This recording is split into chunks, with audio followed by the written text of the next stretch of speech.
as Hinduism has kind of matured over thousands of years, it has matured enough to know there are plural ways to be spiritual.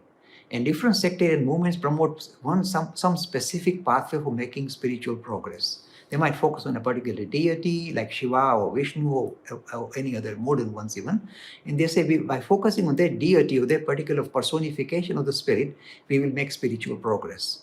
So they kind of produce this kind of sectarian movement. Sectarian doesn't mean bad. It's, if you like, reconciliation of different ways of kind of making spiritual progress into one pathway. Say this is the pathway suitable for our community or society. So certain people subscribe to a sectarian movement. It gives them identity. It gives them kind of, they get charged up. They work together. It's good networking. So it's got a lot of positive things. We like to find an identity with some group of people. So if you find people with similar, background, focusing on a particular deity that turns into a sectarian movement, it is perfectly fine. Hinduism is a family of sectarian movements. Most of them, vast majority of them, are very, very kind of very mature and very comprehensive. They recognize that this is my pathway. I like Shiva, but at the same time, people who like Vishnu prefer Vishnu, and so be it. They have matured. There was conflict as well at some stage. But the Hindu sectarian movements have matured extremely well, so they sit well with each other. They don't undermine each other, don't try and kind of overpower each other, don't try and score points on each other. So they coexist nicely. This is the modern India.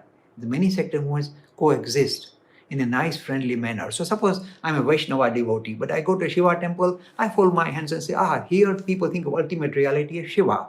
That is their way. So it doesn't cause any conflict or kind of loss of interest for me on Vishnu. I carry on loving Vishnu, but at the same time, I recognize other people have different deities to focus on. I recognize it and I encourage it. So I say, fine, we are in a way kind of encouraging each other, saying, this is your way, oh, wonderful. This is my way, oh, this is wonderful. This is the mature sectarian movement of the Hindu tradition. Good. Majority of them are like that. But we also have, I must really point a finger, we also have some very cultish movement. How do we know it's a cult? They will again, just like the Abrahamic tradition, they will say, this is the only way. The other Hindu ways are secondary. They are demigods. When you hear stuff like that, walk away from them. This is a cultish movement. They have lost track of the central teaching of Hindu tradition, which says many ways to be spiritual. You can say Vishnu, Shiva, Mother Goddess, my essential nature is God.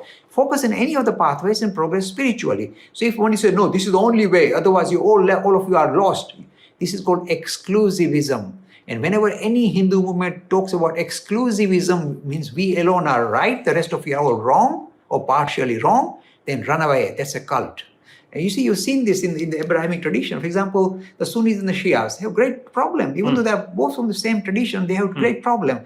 The Roman Catholics and the Protestants or the Anglicans had the same issue. They were fighting in Northern Ireland. They were fighting for hundreds of years. So this exclusivism shows a cultish attitude. And Hindus, fortunately, thankfully, have matured and are not cultish anymore. But there are a few pockets of cultish movements, and I definitely criticize them because they are undermining the central principle of Hinduism, which is pluralism. Many ways to be spiritual. This is your way, good for you. Carry on to your destination. Stop bothering the others.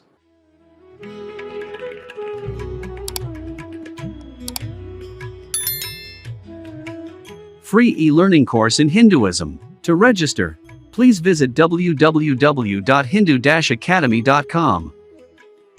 Talks on Hinduism. Sponsored by People Care.